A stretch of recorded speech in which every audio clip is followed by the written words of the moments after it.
कमलेश जी, मैंने शुरुआत में अपने उत्तराखंड के अनुभव के लिहाज से एक बात कही, पता नहीं कितना सही है कितना गलत, क्योंकि मेरा राजनीतिक जो थोड़ी बहुत याददाश्त है वो मुझे बताती है कि उत्तराखंड के इतिहास में ये पहली बार ऐसा हुआ है कि जब विजिलेंस कह रही है कि आय से अधिक संपत्ति का मामला है, किसी कैबिनेट मंत्री के खिलाफ मुकदमा दर्ज करने की अनुमति कैबिनेट खुद दे। मुझे तो कोई याद नहीं। हाँ, इतना जरूर था कि तिवारी जी की सरकार में एक मंत्री पर आरोप लगे थे, महिला प्रकरण का मामला था और इस्तीफा दिया, इस्तीफा लिया और इस्तीफा देना पड़ा मंत्री को।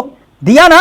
बिल्कुल सबको याद है। बोलिए तो मैं नाम ले लूं जैनी प्रकरण का। मंत्री ने इस्तीफा दिया, बात नैतिकता की थी।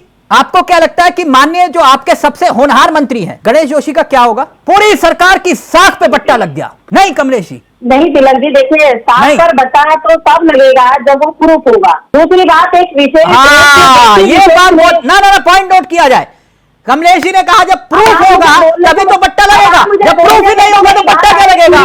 जब कोर्ट कह रहा है कि विजिलेंस में आय से अधिक संपत्ति का मामला कैबिनेट मंजूरी दे, मैडम कह रही है पता ही नहीं लगेगा तो पता क्या होगा? अपनी बात तो रखूं तिलक जी पहले। Okay Kamlesh ji continue. पता ही नहीं लगेगा। किसी विशेष व्यक्ति ने उनके ऊपर आरोप लगाया और विजिलेंस में मुकदमा करने का उसने दायरा किया और विजिलेंस जो है सरकार से जो नोटिस मिला और ये कहा कि आप बताएं कि भाई मंत्री के ऊपर क्या करना चाहिए, क्या कार्रवाई होनी चाहिए, क्या हमें इजाजत दे कि इनके खिलाफ मुकदमा करें। तो जिस व्यक्ति ने तिलक जी आरोप लगाया है वो भी तो एविडेंस देंगे, वो भी तो प्रूफ देंगे और सरकार क्या कार्रवाई करेगी। नहीं, आप गलत कोर्ट कर रहे हैं। ना, मैं बिल्कुल एक सेकंड, मैं कोर्ट नहीं हूं ना, इंडिया वॉइस कोर्ट है ना, आप जज हैं और ना मैं मौकिल। ठीक, मैं कोई वकील भी नहीं हूं। मैं तो यह कह रहा हूं राजनीतिक लिहाज से, राजनीतिक सुचिता की बात, जीरो टॉलरेंस की नीति और नैतिकता के आधार पर इस्तीफे मांगते बीजेपी के नेता। आप विपक्ष के नेताओं को कहते हो कि नैतिकता के आधार पर इस्तीफा दो। अनैतिकता कहां खूंटे पर लटका दिया आप लोगों ने? यही आपकी टॉलरेंस की नीति। आपने कहा कि कांग्रेस के समय पे मंत्री ने इस्तीफा दिया तो वो शोषण का मामला था, वो मामला बिल्कुल चरितार्थ था। मैंने उदाहरण दिया आपको। ये तो उत्तराखंड के लिए सबसे बड़ा कलंक है। ये उत्तराखंड के लिए इससे बड़ा कलंक क्या होगा? इससे पहले कोई मामला आया ऐसे अधिक संपत्ति का मामला? 1 महीने पहले कोर्ट कह रहा है कि एक्शन लो, आप कह रहे हो कि प्रूफ होगा तब देखेंगे। नैतिकता कहीं ना नहीं कहा कि प्रूफ देंगे तब देखेंगे, लेकिन अभी इसमें टाइम है और सरकार इसमें जरूर काम कर रही है। ऐसा तो नहीं है कि आपको क्या लगता है मंत्री का क्या होगा? अच्छा, जब आप पब्लिक के बीच में जाते हैं तो जाहिर सी बात है जीरो टॉलरेंस की सरकार है, जीरो टॉलरेंस की सरकार रहेगी तिलक जी। वो तो 4 या 5 दिन के बाद पता चल जाए। मैं ये पूछ रहा हूं आपसे कमलेश जी, आप क्योंकि हैं ग्राउंड पे काम करने वाले कार्यकर्ता है ना, आप वो एसी कमरे में बैठकर वो वाला हिसाब नहीं है आप लोगों का, मैं जानता हूं। जब आप पब्लिक के बीच में जाते हैं तो पब्लिक पूछते हैं वो जो जिनके ऊपर भ्रष्टाचार के गंभीर आरोप लगे हैं उन मंत्री के बारे में क्या ख्याल है? पूछती है पब्लिक आपसे?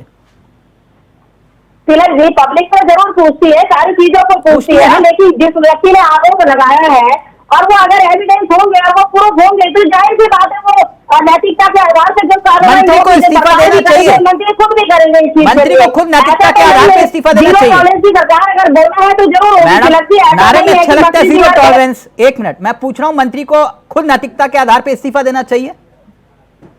मैंने कहा अगर उनके ऊपर उनको खुद भी लगेगा कि वाकई मेरे साथ ऐसा हुआ है, मैंने गलती किया, तो वो देंगे जरूर कार्रवाई करेगी सरकार। लेकिन अभी एक विशेष व्यक्ति जो बार-बार आरोप लगाने का काम कर रहा है, ऐसा लग रहा है कि दुश्मनी निकालने का काम कर रहा है। एक नारा था महिला के सम्मान में बीजेपी मैदान में, एकदम से दे देंगे क्या तिलक जी? कमलेश जी एक मैं उदाहरण दे देता हूँ ना, उस उदाहरण को, हिमालय पर्वत इतना उदाहरण है, आप उसको क्रॉस नहीं कर पाएंगे। मैं आपको लिखित में दे सकता हूं वरना पत्रकारिता छोड़ दूंगा।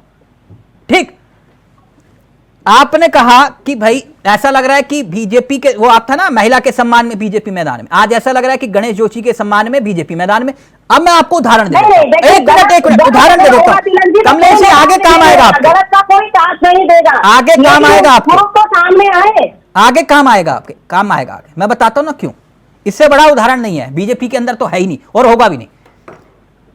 आपके सबसे बड़े नेता 2, एक आडवाणी जी और एक अटल जी, ठीक, जिन्होंने इस पार्टी को यहां तक पहुंचाया।